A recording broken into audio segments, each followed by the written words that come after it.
For my case study, I decided to do it on my good friend Nick Capener.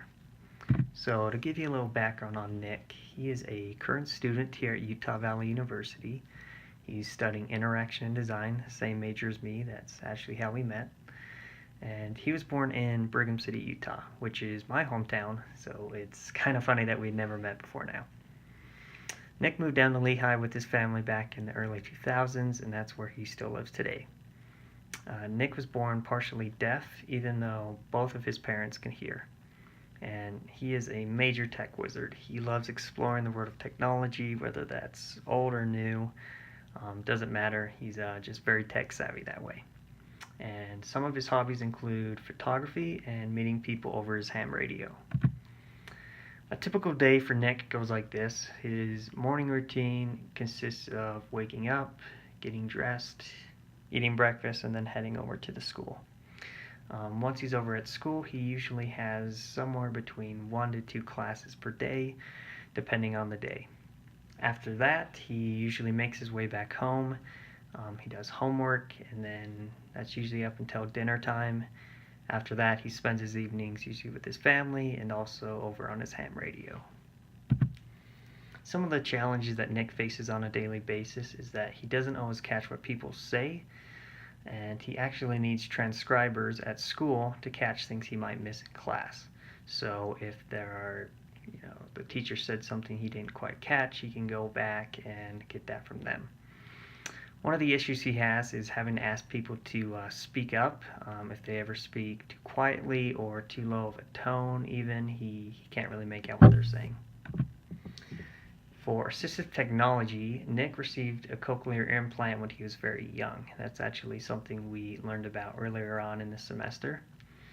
And because both of his parents could hear, he never learned sign language. He never really associated himself with the deaf community, simply because he grew up hearing.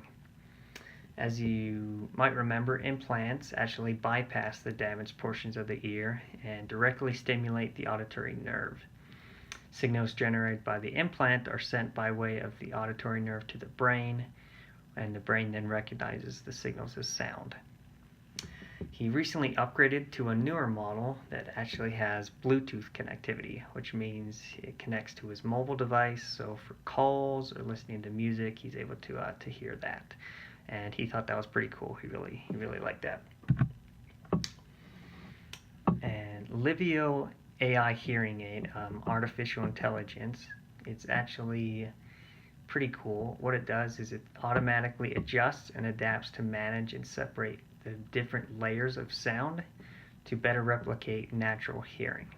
So what that means is loud noises are going to sound loud, quiet sounds are quiet, and it also gives the user the ability to ignore certain noise they don't want to hear. And the wearer is able to focus on the sounds they want to hear instead. So for example, if they're at a restaurant, it's noisy, maybe the table next to you is being a little loud, you would be able to help tone that out and listen to the person next to you. For the AI, it's funny, Nick's actually the one who told me about it, so I think he's fairly likely to use it because he was already looking into it. The prices vary though. They can be anywhere from $1,000 to a couple $1,000s, so they are quite expensive.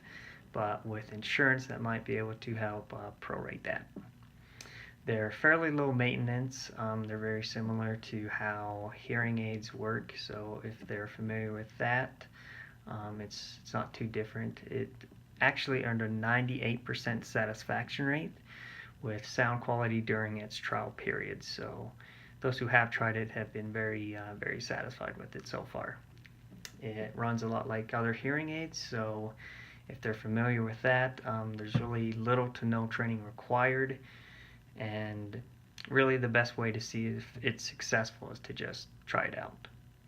So that's Nick, and just through this whole process I've learned to really appreciate the challenges he has to go through on a daily basis and just see how far we've come with technology.